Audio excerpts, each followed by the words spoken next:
Torpaq, əgər uğrunda ölən varsa vətəndir. Bəli, torpağı vətən edən, onu müqəddəs edən qəhrəman şəhidlərimizin qanıdır. Məhz bugün elə qəhrəmanlarımızdan biri olan şəhid Mehdiyev Süleymanın doğulduğu tarixdir. 28 fevral 1992-ci il Ağdaş rayonu Qarağanşıqlar kəndində mənsur kişinin ailəsində hələ ki heç kimin tanımadığı, amma illər sonra adı çəkiləndə hər kəsin sevgi və qürur hissi ilə xatırlayacağı ailənin ilk oğul övladı olan Süleyman dünyaya gəldi. Onun uşaqlığı torpaqlarımızın mənfur qonşularımız tərəfindən işğal edildiyi illərə düşmüşdü. Bəlkə də məhz buna görə Süleyman and içmişdi. Bir gün hərbiçi olub şəhid olmaq bahasına olsa belə ermənilərdən qisasımızı alacaqdı. Və aldı da. Xaraktercə olduqca zəhmətkeş, qayğıkeş və vətənpərvər olan Süleyman ilk təhsilini 1998-ci ildə Qarağanşıqlar kəndindəki ümumi orta məktəbdə almışdı. Sanki daha o vaxtdan yazılmışdı onun taleyinə şəhidlik. Çünki ilk addımlarını atdığı təhsil ocağı da bir şəhidin, şəhid Yasin Abdurrahmanovun adını daşıyırdı. Orta təhsilini başa vuran Süleyman 2010-cu ilin aprel ayında Dövlət Sərhəd Xidmətinin sıralarına müddətli həqiqi hərbi xidmətə çağırılır. Lənkəran, Beyləqan və Füzuli rayonlarında yerləşən hərbi hissələrdə xidmət keçərək Dövlət Sərhəd Xidmətinin keşiyində layiqincə dayanır. 2011-ci ilin oktyabr ayında hərbi xidmətini başa vuraraq ehtiyata buraxılır. Ancaq hərbidən uzun müddət ayrı qala bilməyən Süleyman 2013-cü ildə ordu sıralarına yenidən qayıdır. Artıq bu onun şəhidlik yoluna doğru atdığı ilk addımıydı. Bəli, Süleyman valideynlərinin də xeyir duası ilə Daxili İşlər Nazirliyinin daxili qoşunlarının sırasına daxil olur. Gəncə şəhərində en saylı hərbi hissədə kiçik çavuş olaraq xidmət eləyir.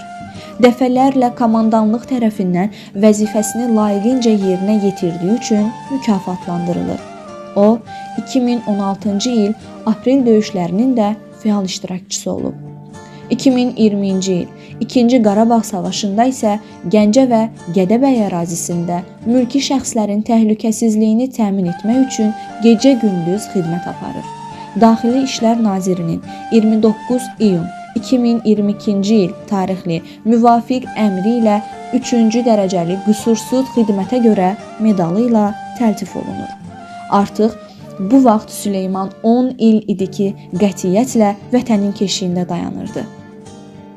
Müharibə bitsə də, biabırcasına məğlub olsalar da, mənfur düşmən sakit dayanmırdı. Uduzmağı həzm edə bilmir. Hər an torpaqlarımızda minalama və başqa bu kimi təxribatlara əl ataraq hərbiçilərimizə xəsarət yetirməyə çalışırdılar. Və nəhayət həmin o gün 19 sentyabr 2023-cü il Azərbaycan qərar verdi. Tək bir erməni belə qalmayacaqdı Azərbaycan torpaqlarında. Cənab Prezidentimizin əmri və komandanlığı ilə Azərbaycan lokal xarakterli antiterror əməliyyatını başlatdı. Kiçik çavuş Süleyman da böyük şücaətlə qatıldı bu əməliyyata. Çünki nəhayət Xocalının qisasını alacaqdı. Nəhayət ermənilərin adını dəyişərək Stepanakert adlandırdığı Xankəndi və digər torpaqlarımız geri alınacaqdı mənfur düşmənlərdən. Uzun illər gözləmişdi bu günü, bu anı Süleyman.